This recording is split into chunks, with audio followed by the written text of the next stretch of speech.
தமிழகத்தில் அரசு பேருந்துகளின் பராமரிப்பு எப்படி இருக்கிறது? பயணிகளின் பாதுகாப்பை மேம்படுத்த என்ன செய்ய வேண்டும் என திருச்சி மாவட்டம் முசிறி பகுதியினர் தெரிவித்த கருத்துக்களை மக்கள் பார்வை பகுதியில் தற்போது பார்க்கலாம். பிளாஸ்டிக் ஒழிப்பு பெருகிக்கிட்டே வருது. மக்கள் வந்து போற இடம் கடைகள் எல்லாமே ஆக்கிரமிப்பு பண்ணி வச்சிருக்காங்க. கல்வி பிரச்சனை தொடர்ந்து போயிட்டு இருக்கு.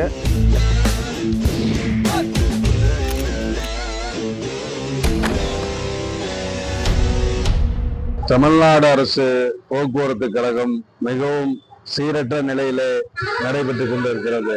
இந்த போக்குவரத்து துறையை சீர் செய்ய வேண்டும் என்றால் போக்குவரத்து துறையில் மெக்கானிக்குகள் சரியான முறையில் பணியாளர்கள் அமர்த்தப்படவில்லை. பணியாளர்கள் மிகவும் குறைவான பணியாளர்களை வைத்துக்கொண்டு பிரான்ச் மேனேஜர்கள் என்ன செய்கிறார்கள்? ஓட்டுநர்களையும் நடத்துனர்களையும் கசக்கி பிழிகிறார்கள். அவர்களை இரண்டு பேர்த்தையும் டீசலும் அதிகமாக போகக்கூடாது, வருவாயும் குறையக்கூடாது, கலெக்ஷனும் குறையக்கூடாது என்று டிரைவர் கண்டக்டரை மிரட்டுகிறார்கள். இந்த போக்குவரத்து துறையில இந்த ஒரு மாசத்துல 15 விபத்துக்களுக்கு மேல நடந்திருக்கு அரசு பேருந்துகள் மூலமா. இது போன்ற நிலைகளை களைந்தடிய இந்த மாதிரி மெக்கானிக்குகள், புதிய மெக்கானிக்குகளை உருவாக்கி பணியிடங்களை பூர்த்தி செய்ய வேண்டும். நடக்கிற ஆக்சிடென்ட் எல்லாம் பார்த்தா பஸ்ல போறதே பயமா இருக்கு. ரெண்டாவது மக்களுக்கு கார்ல போறவங்களுக்கும் சரி, ரோட்ல நடந்து போறவங்களுக்கும் சரி, பாதுகாப்பு இல்லாத டிபார்ட்மெண்டா போயிடுச்சுங்க. தமிழ்நாட்டில் பார்த்தீங்க அப்படின்னா இருக்கிறதுல ஊழல் நிறைந்த துறையில போக்குவரத்து துறையும் ஒன்றாயிடுச்சுங்க. இதில் பார்த்தீங்க அப்படின்னா பல டெக்னீஷியனே இல்லாமல் பஸ்ஸெல்லாம் ஓட்டுறாங்க. இவங்க இலவசம் ஓட்டு வங்கிக்காக இலவசமாக பஸ்ஸை ஓட்டுறேன்னு சொல்லி அதை நிர்வாகம் பண்ண கூட திறமை இல்லாமல் இந்த அரசு செயல்பட்டுக்கிட்டு இருக்கு. இதை வந்து சரி பண்ணணும் அப்படின்னா மக்களுக்கு வந்து இலவசம் வேண்டாங்க.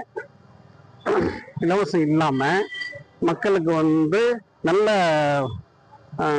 திறமையான டெக்னீஷியன்களை பயன்படுத்தி பஸ்ஸுகளை நல்லா நிர்வாகம் பண்ணி முறையாக ஓட்டுறதுக்கு அரசு முற்படணும்.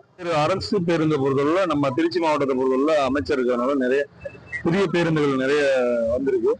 கிராமப்புறங்களில் வந்து இன்னும் பேருந்து வசதியை வந்து கொஞ்சம் அதிகப்படுத்தினா கொஞ்சம் நல்லா இருக்கும்.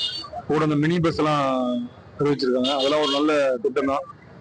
பழைய மாதிரி இன்னும் வந்து என்ன பண்ணா இப்போ மகளிர் விடியல் பேருந்துன்னு சொல்லி வெளியிட அறிவிச்சிருக்க மாதிரி 50 வயசுக்கு மேல இருக்கக்கூடிய ஆண்களுக்கு வந்து இலவச போக்குவரத்து எல்லாம் ஏற்படுத்தி கொடுத்தா இன்னும் கொஞ்சம் நல்லா மக்கள்கிட்ட ஒரு அவேர்னஸ் ஏற்படும், நல்லா இருக்கும்.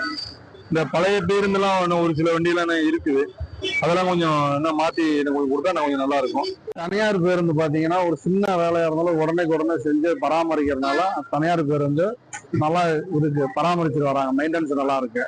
ஆனா கார்பரேஷன் தமிழ்நாடு அரசு போக்குவரத்து கழகம் வந்து சரியான பராமரிப்பு இல்லை. மழை காலத்துல பாத்தீங்கன்னா மக்களுக்கு அவல நிலைகள் இருக்கு. கொடை பிடிச்சிட்டு அமர்ந்து போற மாதிரி இருக்கு. அதை வந்து சரியானபடி செஞ்சு தரணும். இன்னும் நிறைய வேலைகள் வந்து டிரைவர்கள் சொன்னாலும் அதை செஞ்சு சரியானபடி பராமரிப்பு இல்லாதனாலதான் இந்த மாதிரி சின்ன சின்ன விபத்துகள் நடந்துகிட்டு இருக்குது. அது தமிழ்நாடு கவர்மெண்ட் எடுத்து அதை சரியானபடி வேலையாட்களை அமர்த்தி சரியா பணி பராமரிப்பு பண்ணணும்னு கேட்டுக்கணும். பஸ் போக்குவரத்துகளும் இப்போ விட்டுருக்க பஸ்ஸு கொஞ்சம் எல்லாம் புது வண்டியாக விட்டு கொஞ்சம் பரவாயில்ல, எல்லாம் போக்குவரத்து நல்லா இருக்கு. முன்ன உள்ளதுக்கு இப்போ கொஞ்சம் பரவாயில்ல, எல்லாம் புது வண்டியாக விட்டுருக்காங்க.